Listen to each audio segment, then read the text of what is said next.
You know, Laura, I live around 20 kilometers from Imola, and during the Formula One, you could hear it very well from my house. This powerful noise, this sound that was coming, it was so loud. I have also been following motorcycle racing since forever, practically since the early 90s when I was a child. And this has always, let's say, fascinated me. And you even wrote a book on this topic, Pulsioni, the phenomenon of motorcycling. But tell us a little bit about what this drive is. Sandra, if you have always lived in this world since you were a child, instead it's like it has always been looking for me. Actually, I'm from Cattolica, so I'm Romagnola doc, and I've always experienced this moto phenomenon. A bit because I've always worked as a graphic designer in the world of motors, and when this project was born, this idea of mine to create impulses, I was actually at university and simultaneously working.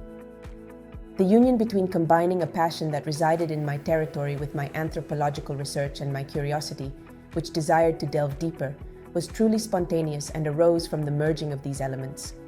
And as Freud said precisely, the drive is the origin of passion, and it is an explosion, emotion. Emotion that leads you to achieve your goals, which, unlike passion, which is passive stagnation, is why we often feel enveloped, but often do not move. How does the drive work instead? Emilia-Romagna is the land of motors.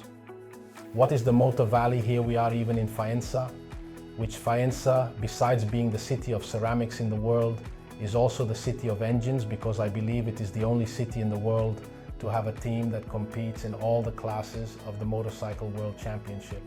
In addition, it also participates in other classics, the Gresini team, with which we also have an ongoing collaboration, and a Formula One team, which is Toro Rosso, now Alpha Tauri.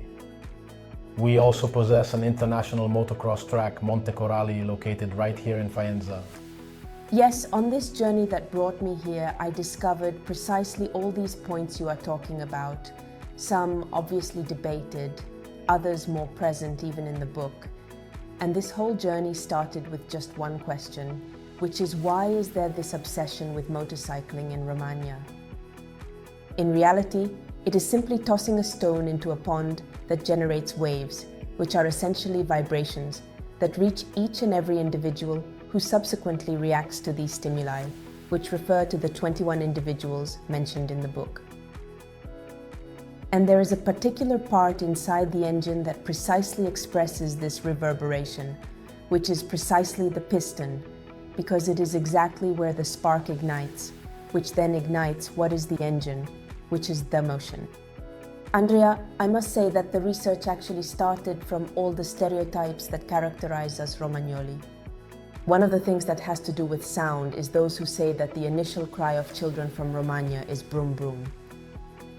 Certainly my initial cry must have been broom broom, or in any case I will inquire with my mother this evening.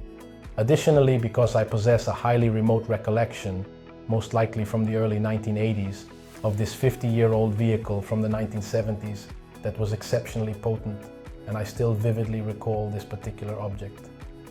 And I have a belief that was the exact moment when my passion for the world of motors began to ignite.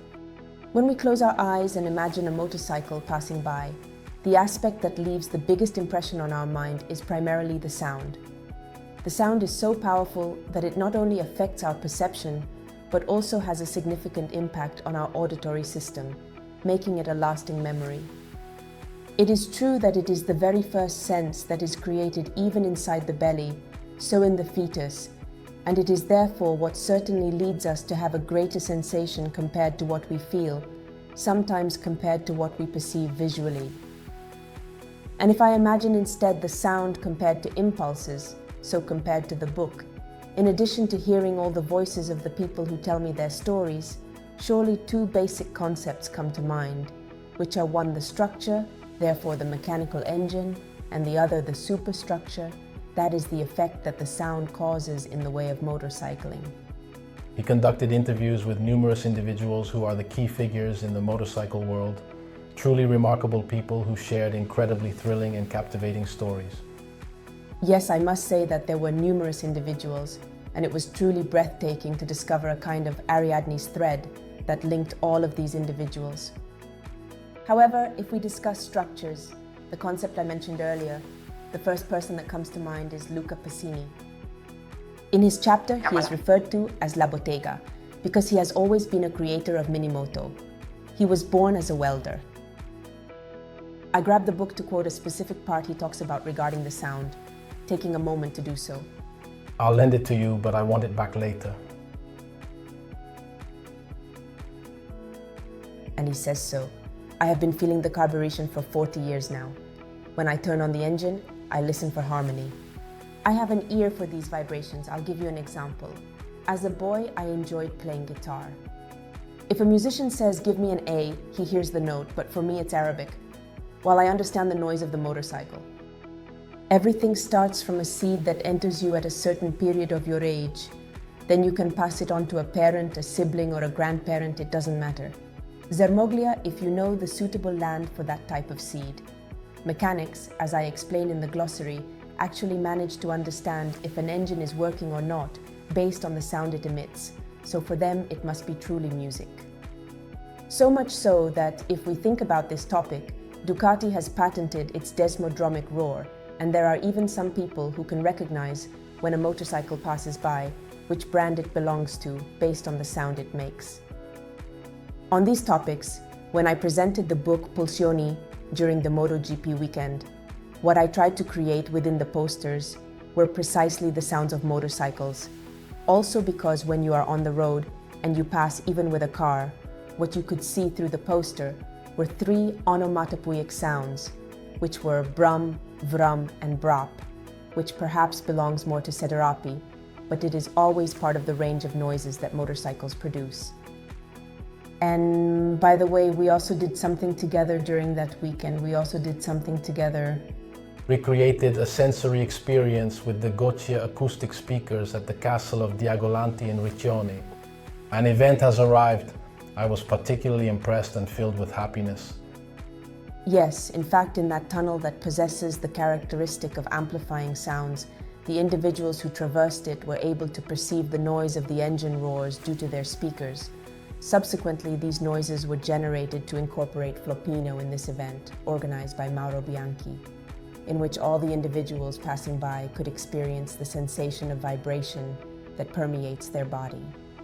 The engine sound is not only what we hear with our ears, but it is also what we perceive through the vibrations that the motorcycle emits, which resonate in our body and create a distinctive sensory experience for riders and enthusiasts alike. Then those who have a motorcycle are understanding perfectly what I want to communicate. Yes, I actually have never ridden a motorcycle, but I have always seen them pass by, because I used to live right on the Panoramica, where all the greatest riders have always trained. It was beautiful. I would have also liked to live there too. However, regarding this theme you're telling me about, a particular story comes to mind, which is that of Luciano Zavalloni, who is the president of the motorcycle club in Cesena, Paolo Tordi, who told me about the very first moment when they brought him inside the city circuits during a race. And I also quote here the words he said, "It was 1968. As soon as I got out of the car, it felt like I was at an airport and I asked, 'What is this noise?' I was really impressed by it, especially because everything was echoing among the hotels, the streets, the alleys. It was something extremely wonderful and beautiful. It went so deep that even now as I recall, it feels like I can still hear it. It was through that roar that my passion for motorcycling was born." How many stories are there in this book? Actually, while reading it, I truly experienced the feeling of hearing the sounds of the motorcycles, of smelling the castor oil of the fantastic two-stroke motorcycles. Yes. In fact, I would have liked to smell it too. This perfume that they explained to me in all these stories that was truly impregnated in the memories of people. Indeed, he talks about Romagna, engines and sounds. A song comes to mind as we're talking, since you produce speakers, that I recommend to you, which is Fluido by Fadi. It's true. Let us leave the link in the comments below. Thank you Laura for coming. Thank you all. See you next time on Gas Station Open.